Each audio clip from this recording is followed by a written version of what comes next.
Est-ce que quand tu as une décision importante à prendre, tu attends l'approbation des autres? Et quand on te pose une question, est-ce que tu réponds par «je ne sais pas», «je ne suis pas sûr», et au fond de toi, tu sais que quelque chose ne va pas. Tu te dis «je devrais savoir qui je suis, ce que je veux», mais cette petite phrase dans ta tête continue de te murmurer «et si je me trompe? Et si je les déçois? Et s'ils ne m'aimaient plus?» Et cette recherche constante de validation t'épuise, tu vis ta vie sur la pointe des pieds en demandant pardon d'exister. Salut la tribe, moi c'est Isidore, coach et créateur de retraite transformationnelle et bienvenue dans l'épisode 4 de Sans Limite, le rendez-vous des femmes qui veulent créer leur vie idéale sans culpabiliser. Aujourd'hui, on parle de confiance en soi, mais pas celle que l'on croit. Dans les prochaines minutes, je vais te révéler pourquoi est-ce que tu cherches encore la validation des autres et te donner 3 méthodes pour enfin te faire confiance. Avant de te donner les solutions, on va aller comprendre pourquoi est-ce que tu as ce besoin d'aller demander la permission aux autres. Premièrement, l'enfance de la gentille fille.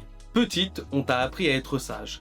Sois gentil, ne fais pas de bruit, pense aux autres d'abord. Et surtout, quand tu osais donner ton avis, on te disait soit tu as tort, soit tu te trompes. Et cette programmation t'a fait croire que ton avis compte moins que celui des autres. Et même aujourd'hui en étant adulte, tu continues à aller chercher l'approbation des autres pour qu'ils te donnent la permission d'être qui tu es et d'aimer ce que tu aimes. En deuxième, la société qui te juge. Autour de toi, tout le monde a un avis sur ta propre vie. À ton âge, tu devrais faire ça.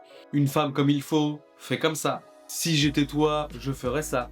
Et paradoxalement, ceux qui en savent le moins sur toi ont plus confiance en eux et te disent comment est-ce que toi tu dois vivre ta vie. Peut-être que ces jugements constants ont créé une peur chez toi, celui de ne pas être à la hauteur des attentes des autres. Alors tu te conformes, tu te moules et tu disparais. Et en troisième, on va avoir l'illusion de la perfection. Tu penses qu'avoir confiance en soi, c'est ne jamais douter, ne jamais se tromper. Alors, quand tu hésites ou quand tu échoues, tu te dis « je ne suis pas faite pour ça ». Mais c'est faux. La vraie confiance, ce n'est pas l'absence de doute, c'est agir malgré le doute. Et voici ce qui se passe dans ton cerveau. Ton système d'alarme primitif confond rejet social avec danger de mort. Pour lui, ne pas être accepté égale ne pas survivre. Alors, il t'envoie des signaux d'anxiété lorsque tu veux affirmer ta différence et que prendre une décision t'angoisse. Résultat, tu vis une vie qui n'est pas la tienne, tu portes des masques, tu joues des rôles et tu t'adaptes constamment. Tu dis oui à tout parce que tu ne prends pas le temps de réfléchir à ce que toi tu veux vraiment et au fond, tu ne te reconnais plus. Mais cette recherche de validation, elle peut s'arrêter aujourd'hui et voici comment. Méthode numéro 1, la validation interne. Apprends à devenir ta propre référence au lieu de rechercher la validation des autres. Chaque soir, pose-toi cette question. Aujourd'hui, à quelle occasion j'ai cherché la validation des autres? Sois honnête et note-le.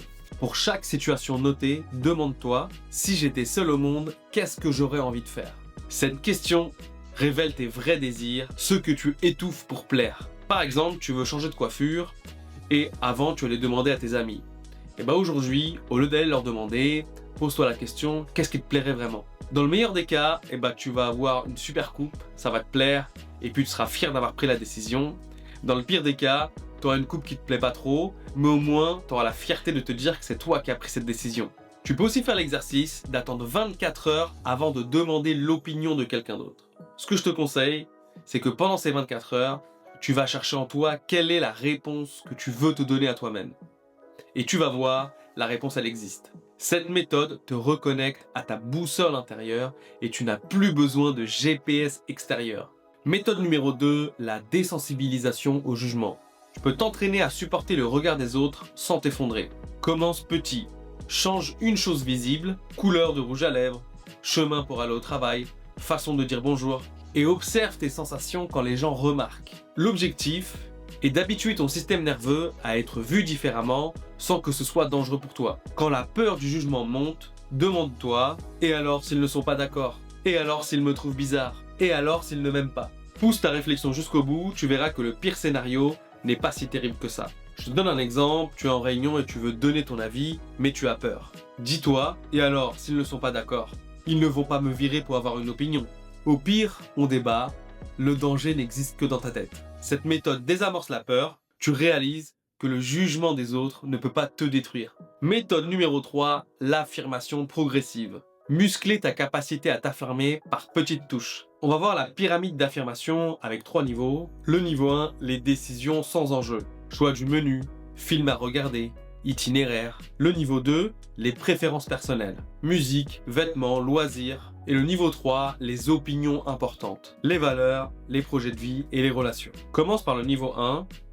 Maîtrise-le, monte d'un cran et pas l'inverse. Chaque jour, dis non à quelque chose de petit. Non merci, je ne veux pas de café. Non, je ne préfère ne pas y aller. Sans justification excessive. Cet exercice muscle ton cerveau à dire non, et plus tu l'utilises, plus il devient naturel. Je te donne un exemple. On te propose un restaurant que tu détestes. Au lieu de dire « bon, c'est pas grave, je vais y aller », propose plutôt quelque chose comme « il y a un nouveau restaurant japonais qui a ouvert, est-ce que ça vous dirait d'y aller ?» Simple, direct et sans excuse. Alors utilise cette formule « j'ai envie de » ou « je préfère » au lieu de « je ne sais pas », « peu importe », comme vous voulez. Cette méthode réveille ta voix intérieure petit à petit et elle devient plus forte que ta peur du jugement. Et attention, parce que quand tu travailles sur ta confiance, il y a 3 erreurs que tu peux faire qui peuvent détruire tous tes efforts. Erreur numéro 1, vouloir être aimé de tout le monde. Tu penses qu'avoir confiance en soi, c'est ne déranger personne. Faux. Avoir confiance en soi, c'est accepter de ne pas être aimé par tout le monde, et c'est tout à fait normal. L'erreur numéro 2, c'est de confondre confiance et arrogance. Tu as peur de devenir méchante si tu t'affirmes, alors tu restes effacé, mais il y a un monde entre être authentique et être agressive. Et l'erreur numéro 3, attendre d'être sûr à 100%. Tu attends de ne plus douter pour agir, mais la confiance, ça se construit en agissant malgré le doute et pas en attendant qu'il disparaisse. Ces erreurs te gardent dans l'attente perpétuelle, évite-les. Dans le passé, j'ai moi aussi beaucoup manqué de confiance en moi sur ma prise de décision. Je commençais toujours mes réponses par « je ne sais pas »,« comme tu veux »,« peu importe ». Et dès le moment où j'en ai pris conscience, je me suis dit « plus jamais je ne dirai « je ne sais pas ». Je prendrai le temps de savoir ce que je veux vraiment. Puis un jour, j'ai appliqué ces 3 méthodes. J'ai appris à me faire confiance, à supporter le regard des autres et à m'affirmer progressivement. Et aujourd'hui, ça a changé ma vie et je n'ai plus besoin de la permission des autres. Je sais qui je suis, je sais ce que je veux, et c'est vraiment ça, avoir confiance en soi. Donc je te récapitule les 3 méthodes. La validation interne pour devenir ta propre référence, la désensibilisation au jugement pour ne plus avoir peur, et l'affirmation progressive pour muscler ta voix. On arrive à la fin de l'épisode, alors s'il t'a plu, tu peux liker, tu peux t'abonner, tu peux aussi le partager à une amie que tu sais que ça peut aider. La semaine prochaine, un nouvel épisode de Sans Limite pour te faire aller de l'avant. En attendant, arrête de demander la permission et affirme-toi. Commence à te faire confiance et crois-moi, tu es déjà parfaite comme tu es. Allez, ciao là!